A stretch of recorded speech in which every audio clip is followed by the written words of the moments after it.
Hi friends, welcome to my new blog. आज मैं वहाँ अमू खा रहा हूँ।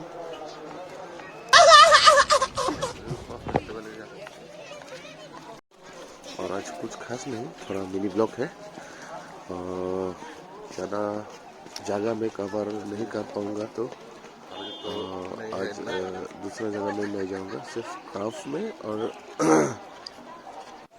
क्राफ्ट में और आपका ट्रेडिशनल कम क्राफ्ट सेंटर डिपार्टमेंट स्टोर में विजिट करेंगे। पहले भी देख चुके हैं दूसरा जगह।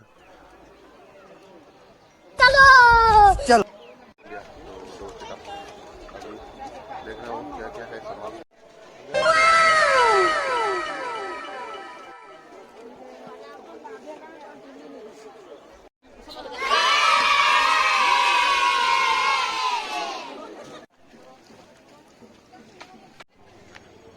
Folding table,